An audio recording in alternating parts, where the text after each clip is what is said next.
चुनाव प्रचार करने के लिए अलग तरीके से अलग अलग काम के लिए आना जाना लगा रहता है। लोगों से बात करते थे, पंजाब में इतना नशा कहां से आया? पूरे देश के अंदर पंजाब इन्होंने बदनाम कर दिया था। पिक्चरें बनती थी, फिल्में बनती थी, उड़ता पंजाब। पूरे देश के अंदर जब एक टाइम ऐसा था जब पूरे देश के अंदर पंजाब अपनी तरक्की के लिए, जैसे एक बच्ची ने कहा सुनहरा पंजाब होता था, अब वो पीतल का पंजाब बन गया। एक टाइम ऐसा था जब पंजाब सोने की चिड़िया कहलाता था, पूरे देश में नंबर 1 पे पंजाब होता था, 17-18 नंबर पे पहुंच गया पंजाब। क्यों? हमारे से पहले इस पार्टी की सरकार आई, उस पार्टी की सरकार आई। उन दिनों में देखते थे उनके मंत्री अपनी गाड़ी के अंदर नशा लेके पूरे पंजाब में नशा बांटा करते थे। वो नशे के तस्करों का साथ नहीं देते थे, उनके मंत्री खुद नशे के तस्कर थे। जो सरकार, जिस सरकार के मंत्री खुद नशा बेचते हैं, वो सरकार आपको नशे से बाहर नहीं निकाल सकती। वो तो नशे का धंधा करते थे वो लोग। आज ऊपर वाले का करम है, ऊपर वाले का मेहरबानी है कि एक ईमानदार सरकार आई है, ईमानदार पार्टी की सरकार आई है। हमारा कोई मंत्री नशा नहीं करता, हमारा कोई मंत्री किसी की नशे के तस्कर के साथ सेटिंग नहीं है। आज एक ऐसी सरकार आई है जो उनकी आंख में आंख डाल के एक एक नशे, बड़े बड़े नशे के तस्करों को पकड़ पकड़ के जेल में डाला जा रहा है। कल दोपहर के अंदर 85 किलो 85 किलो हीरोइन पकड़ी गई है तरन तारण के अंदर। 85 किलो तरन तारण के अंदर पकड़ी गई। आज तक कभी नहीं हुआ पंजाब में इस तरह का। 10,000 से ज्यादा तस्कर पकड़े जा चुके हैं पिछले 2.5 महीने में। 10,000। और इन 10,000 में केवल 1,500 ऐसे हैं जो छोटे तस्कर हैं। 8,500 बड़े तस्कर पकड़े जा चुके हैं पिछले 2.5 महीने में पंजाब में। किसकी हिम्मत थी पहले? जब हमने भी ये काम शुरू किया, मैं मान साहब से बात करता था, हमें बहुत लोगों ने समझाया बड़ा खतरनाक काम है, ये मार डालेंगे आप लोगों को, ये किसी को कुछ नहीं समझते, ये छोड़ेंगे नहीं, ये नशे के तस्कर। हमने कहा देखा जाएगा। जब लोगों को हमने वचन दिया था, जब चुनाव लड़े थे, आप लोगों को हमने वचन दिया था कि नशा खत्म करेंगे, नशा खत्म करके रहेंगे, चाहे जान बचे या ना बचे, लेकिन आपके परिवार के लिए, आपके बच्चों के लिए, इस पूरे जनरेशन को बचाने के लिए हमारी जान भी हाजिर है।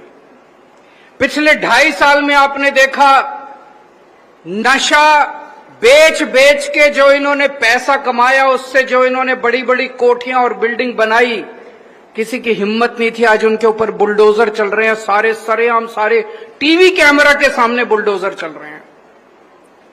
और मैंने बहुत सारे लोगों की ऐसे तस्वीरें, ऐसे वीडियो देखे हैं जिसमें लोग सामने खड़े होकर रो रहे हैं। वो कह रहे हैं हमें उम्मीद नहीं थी कि ऐसा भी कोई समा आएगा जब इनके घरों के ऊपर बुलडोजर चलाए जाएंगे।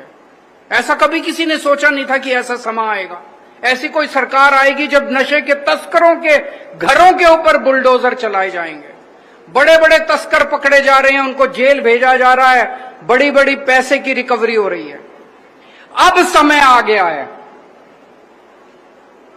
अगर जनता साथ नहीं जुड़ेगी, पंजाब के 3 करोड़ लोग अगर साथ जुड़ गए, तो मैं समझता हूं नशा खत्म करने से कोई नहीं रोक सकता पंजाब के अंदर। कितने हैं नशे के तस्कर? 10,000, 20,000, 30,000? अगर 3 करोड़ पंजाब के लोग इकट्ठे होकर तय कर ले कि हमें नशे के तस्करों को पंजाब से भगाना है, तो नशे के तस्कर पंजाब में नहीं रह सकते। आज से पंजाब के अंदर इस नशे के खिलाफ जो युद्ध है, युद्ध नशिया विरुद्ध, इसको जन आंदोलन बनाने की मुहिम चालू की जा रही है। नशे के खिलाफ गांव गांव में यात्रा चालू की जा रही है।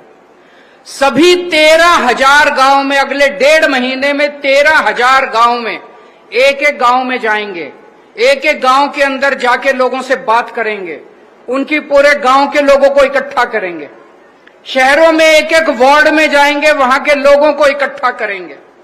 और अभी मेरे बाद मान साहब आप लोगों को 100 चुकाएंगे।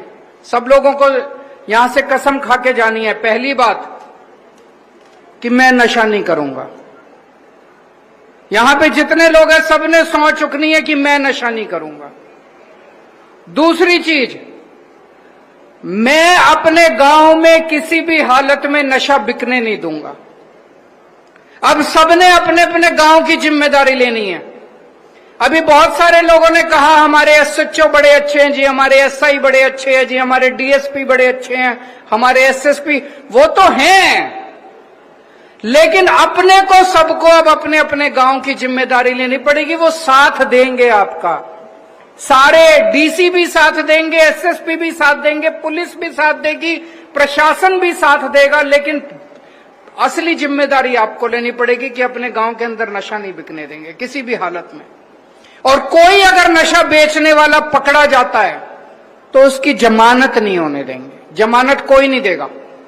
गांव का कोई आदमी उसकी जमानत देगा किसी भी नशे वाले, हो सकता है हमारा जानकार हो, लेकिन नशे के जो नशा बेचता है उसका साथ बिल्कुल नहीं देना हम लोगों को। और चौथी चीज, अगर कोई नशा पीड़ित है उसको नशे से छुड़वाने के लिए पूरी कोशिश करेंगे। हमारी सरकार ने पूरे पंजाब में खूब ओट क्लिनिक खोल दिए हैं, खूब सारे रिहैबिलिटेशन रिहैब सेंटर बनाए हैं। पहले रिहैब सेंटर में बहुत बुरा हाल था, वहां पे चेन से बांधते थे, मारते थे, फिर सब खत्म कर दिया। अब एयर कंडीशन, सारे के सारे रिहैब सेंटर, सरकारी सेंटर एयर कंडीशन बना दिए, टीवी हैं, सीसीटीवी कैमरे हैं, शानदार बना दिए। आप अपने पास के रिहैब सेंटर में लेके जाओ, जो भी नशा पीड़ित है, आपका दोस्त है, आपका भाई है, आपका रिश्तेदार है, उसको रिहैब सेंटर में लेके जाओ, उसको किसी भी तरह से नशे से बाहर निकालो।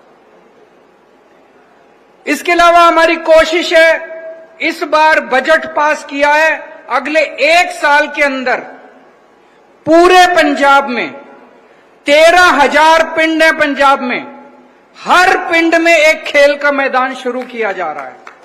1 साल में बनके तैयार हो जाएंगे, हर पिंड में एक खेल का मैदान तैयार किया जा रहा है। और 3,000 जो बड़े पिंड हैं उनमें जिम शुरू किया जाएगा बच्चों के लिए, ताकि बच्चे खेलना कूदना चालू करें और नशे से बाहर निकल के अपना काम शुरू करें। इसके अलावा बहुत बड़े स्तर के ऊपर जब से हमारी सरकार बनी है 55,000 बच्चों को हम नौकरियां दे चुके हैं, सरकारी नौकरियां। पहले जब आप सरकारी नौकरी लेने जाते थे, बिना रिश्वत के और बिना सिफारिश के आपको नौकरी नहीं मिलती थी। 55,000 बच्चों को नौकरी दी है। बच्चों से पूछ लेना, किसी से रिश्वत नहीं ली, किसी ने सिफारिश नहीं की, मेरिट के आधार पे गरीब से गरीब बच्चों के, आम घरों के बच्चों को भी नौकरियां मिल रही हैं। और अब बहुत बड़े स्तर के ऊपर हर पिंड में हर बेरोजगार बच्चे को रोजगार देने का पूरा प्लानिंग तैयार की जा रही है। जैसे अभी मान साहब बता रहे थे, ये नशे के खिलाफ जो युद्ध है, इसकी प्लानिंग करने में 2-2.5 साल लग गए। अब आपके बच्चों को, बेरोजगार बच्चों को रोजगार देने के लिए पूरा खाका तैयार, प्लानिंग तैयार की जा रही है। हर बेरोजगार बच्चे के लिए रोजगार का इंतजाम करेंगे। रोजगार का इंतजाम हो गया, खेलों का इंतजाम हो गया, मुझे नहीं लगता उसके बाद कभी भी हमारे बच्चे नशे के अंदर पड़ेंगे। मुझे आज आपके बीच में आके बहुत बहुत अच्छा लगा और मैं बधाई देता हूं खासकर आपके सरपंच साहब को जो लगे हुए हैं आप लोगों की तरक्की के लिए, आप लोगों के काम के लिए। यहाँ पे सभी अधिकारियों को मैं बहुत बहुत बधाई देता हूं, जिन लोगों को ये बहुत अच्छा लग रहा है सुन के कि लोग तारीफ कर रहे हैं ऑफिसर्स की। अक्सर देखने में आता है कि लोग शिकायत करते हैं अपने ऑफिसर्स की, यहाँ पे लोग अपने पुलिस अधिकारियों की, अपने प्रशासन की तारीफ कर रहे हैं, सुन के बहुत अच्छा लग रहा है। मैं भगवान से प्रार्थना करता हूं कि वो आपके गांव को खूब तरक्की दे, खूब आगे बढ़ाए और हमेशा हमेशा के लिए नशा मुक्त दे, सारी खुशियां दे आपके परिवार को, आपके गांव को। बहुत बहुत शुक्रिया। धन्यवाद सर। आशा करते हैं कि ਤੁਹਾਡਾ मार्गदर्शन ਤੇ मुख्यमंत्री साहब की अगवाई पंजाब ਨੂੰ हमेशा अगे रखणगे ਹੁਣ ਤੁਸੀਂ ਸਾਰਿਆਂ ਨੇ ਆਪੋ ਆਪਣੀਆਂ ਸੀਟਾਂ ਤੇ ਖੜੇ ਹੋਣ ਦੀ ਕਿਰਪਾਲਤਾ ਕਰਨੀ ਹੈ। ਆਪਣਾ ਸੱਜਾ ਹੱਥ ਅੱਗੇ ਕਰਨਾ ਹੈ। ਜਿਵੇਂ ਜਿਵੇਂ ਮੁੱਖ ਮੰਤਰੀ ਸਾਹਿਬ ਬੋਲਣਗੇ ਤੁਸੀਂ ਆਪਣੇ ਪਿੰਡ ਦਾ ਨਾਮ ਬੋਲਣ ਤੋਂ ਬਾਅਦ ਆਪਣਾ ਨਾਮ ਬੋਲ ਕੇ ਇਹ ਸਹੁੰ ਉਹਨਾਂ ਦੇ ਪਿੱਛੇ ਪਿੱਛੇ ਚੁੱਕਣੀ ਹੈ। ਮੈਂ ਮਾਨਯੋਗ ਮੁੱਖ ਮੰਤਰੀ ਸਾਹਿਬ ਨੂੰ ਬੇਨਤੀ ਕਰਾਂਗਾ ਕਿ ਉਹ ਸਹੁੰ ਚੁਕਵਾਉਣਗੇ ਨਸ਼ਿਆਂ ਦੇ ਵਿਰੁੱਧ। ਧੰਨਵਾਦ ਜੀ। ਅਸਲ 'ਚ ਜਦੋਂ ਪੂਰੇ ਪਿੰਡ ਦੇ ਵਾਸੀਆਂ ਵੱਲੋਂ ਹੀ ਹੈ, ਇਸ ਕਰਕੇ ਸ਼ਾਇਦ ਨਾਂ ਦੀ ਲੋੜ ਨਾ ਪਵੇ, ਤਾਂ ਜੋ ਮੈਂ ਬੋਲੂੰਗਾ ਪਿੱਛੇ ਪਿੱਛੇ ਬੋਲ ਦਿਓ। ਅਸੀਂ ਪਿੰਡ ਲੰਗੜੋਆ ਦੇ ਵਸਨੀਕ ਨਸ਼ਿਆਂ ਵਿਰੁੱਧ ਇਕਜੁੱਟ ਹੋ ਕੇ ਸਹੁੰ ਚੁੱਕਦੇ ਹਾਂ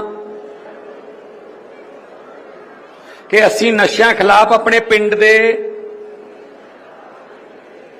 ਪਹਿਰੇਦਾਰ ਬਣ ਕੇ ਕੰਮ ਕਰਾਂਗੇ। ਅਸੀਂ ਆਪਣੇ ਪਿੰਡ ਵਿੱਚ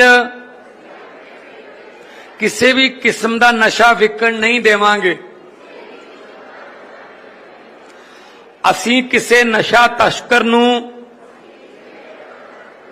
ਪਿੰਡ ਵਿੱਚ ਵੜਨ ਨਹੀਂ ਦੇਵਾਂਗੇ। ਸਾਡੇ ਪਿੰਡ ਵਿੱਚ ਜੋ ਵੀ ਨਸ਼ਾ ਕਰਦੇ ਹਨ, ਅਸੀਂ ਉਹਨਾਂ ਨੂੰ ਨਸ਼ਾ ਛੱਡਣ ਲਈ ਸਮਝਾਵਾਂਗੇ। ਜਿਨ੍ਹਾਂ ਨੂੰ ਲੋੜ ਹੋਵੇਗੀ ਅਸੀਂ ਉਹਨਾਂ ਨੂੰ ਨਸ਼ਾ ਛੁਡਾਊ ਕੇਂਦਰ ਵਿੱਚ ਦਾਖਲ ਕਰਾਵਾਂਗੇ। ਅਸੀਂ ਕਿਸੇ ਵੀ ਨਸ਼ਾ ਤਸਕਰ ਦੀ ਖੁਦ ਵੀ ਜ਼ਮਾਨਤ ਨਹੀਂ ਕਰਾਵਾਂਗੇ